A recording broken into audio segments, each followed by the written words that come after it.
If you've ever tried to scale Mount Cami in Cairn, you know that every move matters and that one mistake can throw you back to the starting point or worse, down thousands of meters of progress. But today, I'm going to show you 10 advanced tips that will completely change your experience in this brutal and beautiful climbing game. I'm Matthew, and the video is about to start. Nice to meet you. If there's one thing I've learned playing Cairn, it's that the game does not forgive those who try to climb without thinking. Planning your route before you start climbing makes all the difference, and the free cam is your best friend for this. Before any attempt, press L1 on PlayStation, LB on Xbox, or Tab on PC, and give the wall a full scan. It's not enough to just look at the direct path. Scan every corner, looking for resting spots, cracks that might be useful, and especially those slippery brown rocks that can toss you down without mercy.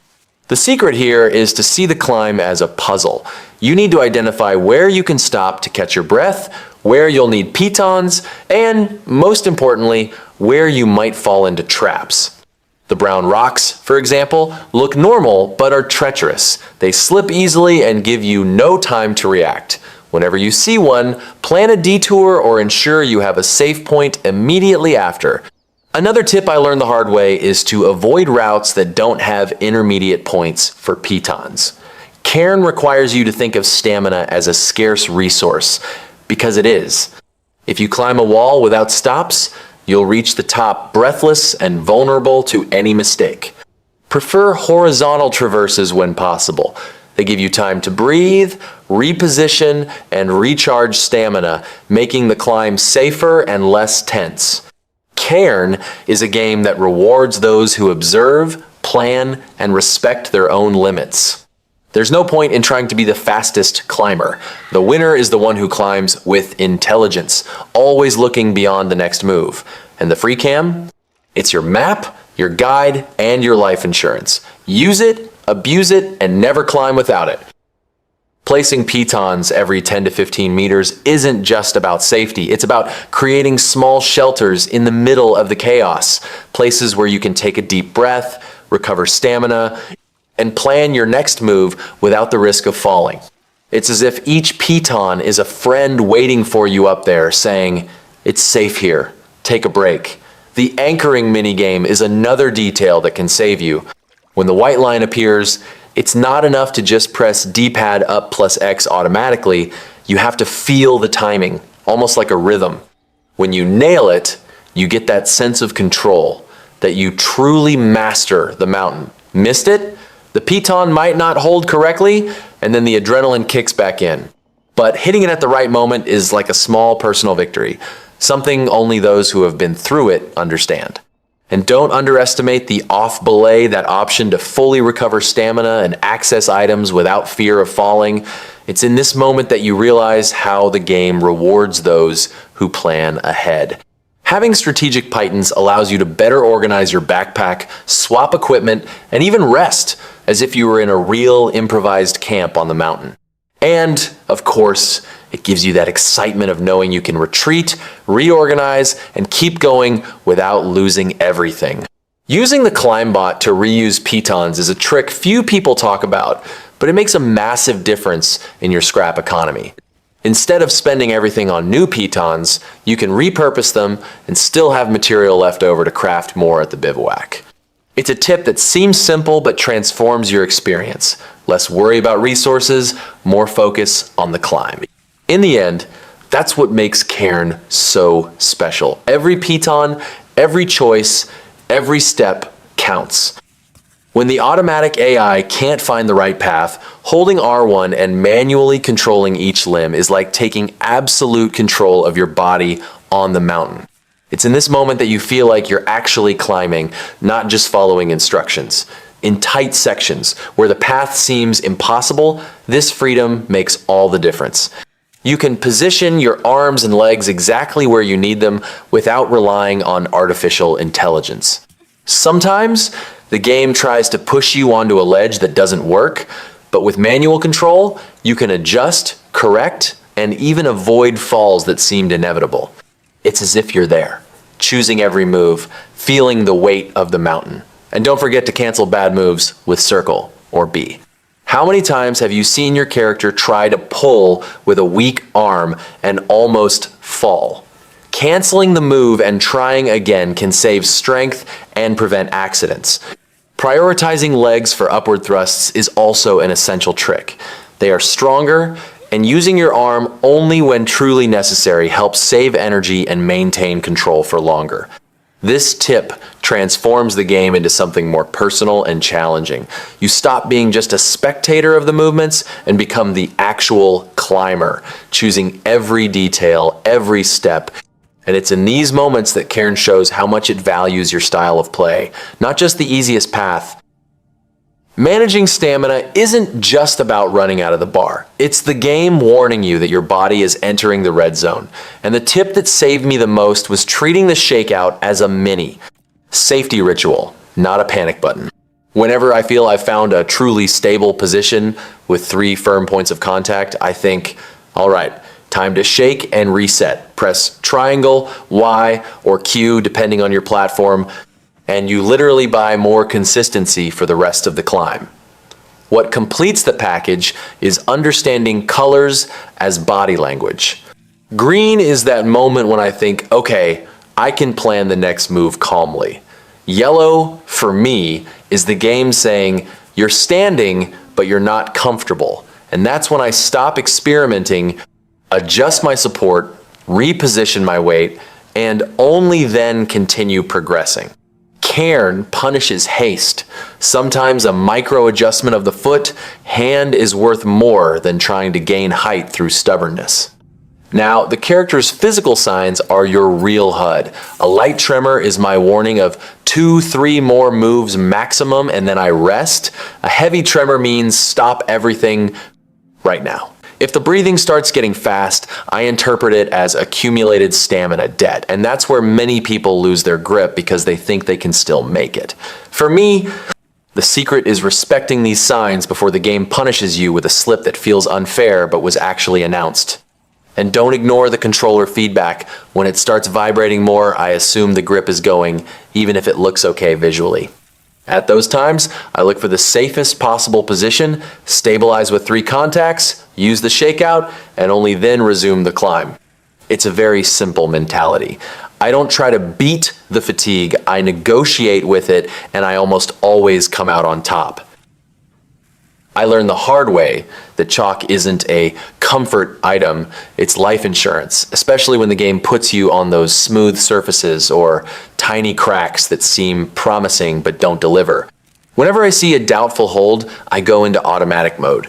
Hold D-pad, right? And that's it. You gain that margin of error that turns a desperate move into something controllable. The most absurd part is how those 12 extra grips change the rhythm of the climb. Instead of hoping your hand holds on just a little longer, chalk gives you time to think, reposition, and find the right angle. I treat it as an investment. I spend chalk before the problem happens because once the stamina starts screaming and the grip starts failing, it's already an emergency. And if you want to play more aggressively, the compost trash trick on the Climbot is practically a free pass to use chalk without guilt. With this, you can maintain constant consumption and face sections that would normally be a gamble. I like this because it takes away that feeling of saving resources and lets me focus on what matters: reading the wall, rhythm, and posture. Where this tip truly shines is in overhangs and on those nasty brown rocks where pitons simply don't inspire confidence or fail straight away. In those moments, I don't even argue with the game. Chalk first, then I commit to the move. It's the kind of habit that seems small but becomes the difference between a clean climb and a fall you saw coming but ignored. I stopped treating the wall as one single thing when I understood that each type of rock and ice has a personality, and some are clearly malicious. Ice, for example, doesn't forgive you. It looks solid, but it's a stamina trap, especially on flat ice. I've learned to enter these sections with an economy and safety mindset, because you can feel that the game wants to tire you out before knocking you down.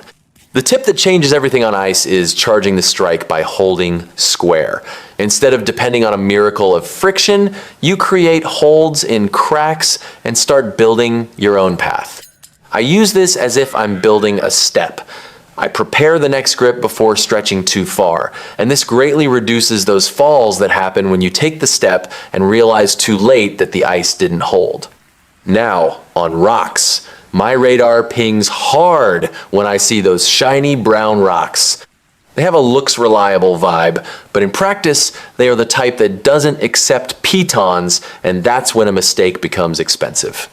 When I identify this material, I start planning a detour, even if it costs a few extra moves, because it's better to spend time than to be left without an anchoring option when stamina goes south. If there's no way around it, that's when Plan B comes in. The indestructible troglodyte cave pythons. I keep those as an ace up my sleeve, specifically for these unfair situations when the terrain doesn't cooperate. It's the kind of adaptation that makes climbing less about faith and more about strategy. You read the material, choose the right tool, and the game stops catching you by surprise. The best decision I made was to stop playing as if the main route was the only way. When I start exploring caves and troglodyte villages, it feels like the game opens up a second layer. Instead of just surviving the climb, I start preparing for it. And the coolest part is that this exploration has a flavor of real reward, because you feel you're becoming more prepared, not just stronger. The upgrades you find on these detours change your margin of error in a very direct way. Indestructible pitons, for example, become that kind of item that gives you the courage to try boulder lines because they work on any rock and won't let you down. And when I get colored maps with marked difficulty, I feel like I'm truly reading the mountain. I can avoid sections that would be a waste of stamina and a risk. There's also the quality of life side that makes a difference in long runs. Better chalk bags and buff recipes. I love it when a game gives you tools that aren't just plus 10%, but actually change your routine. More chalk means less tension on bad holds, and well-used buffs transform a section that seemed impossible into something manageable. To me, this is Cairn rewarding you for being curious and cautious.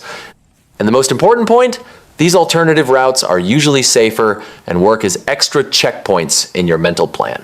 Even when I don't find a massive item, just the fact of having a calmer section in the middle of the ascent reorganizes my rhythm and reduces the chance of tilting. In the end, exploring isn't wasting time. It's buying consistency and increasing your chances of reaching the top in one piece. It took me a while to accept that weather isn't a visual effect. It's a pure mechanic trying to knock you down. When it starts raining, I don't negotiate. Everything gets slippery, and any move that was easy yesterday becomes a gamble. At those times, I prefer to swallow my pride and stop at a bivouac, because continuing while wet is asking to lose grip at the worst possible moment. The trick is to be proactive with your tools. If I have the troglodyte doll, I use it to bring out the sun without thinking twice, because it transforms a section that would be misery into a normal climb. I see this as risk management. Saving that item and falling later is the kind of saving that ends up costing too much. With strong wind, my rule becomes total discipline. Maintain 3 points of contact and wait for the right window. I've already fallen trying to force a move during a gust, and the game makes it very clear that it's not about skill, it's about timing. Sometimes you just need to stay there, breathing, and let the wind pass before stretching out. And what ties it all together is using information to your advantage. At the bivouac, checking the barometer gives you about 15 seconds of forecast, which seems like little. But in practice, it's enough time to decide if you advance or hold back. If I have the small windmill equipped, I like it because it becomes a constant alert, almost a sixth sense, and then the weather stops being a surprise and becomes part of the plan. One of the turning points for me was accepting that going down a bit isn't failing, it's repositioning intelligently. When I'm stuck at a bad spot and start feeling the stamina drain away, I prefer to do a short down climb to look for a better rest. It seems counterintuitive, but it almost always costs less energy than insisting on a forced upward move and paying for it with a slip. Traversing is another tool I use all the time because moving horizontally is often cheaper than fighting to gain height in a straight line. I think of it like chess. You don't need to move the piece forward every turn. Sometimes you just improve your position before attacking. In Cairn, going sideways can be the difference between finding a decent hold and getting stuck on a smooth section that just wears you down. This becomes especially strong in fissures, where stemming becomes your best friend. When you can open your body, brace against opposite sides, and turn the crack into a kind of natural cradle, I feel the game is giving you a free rest.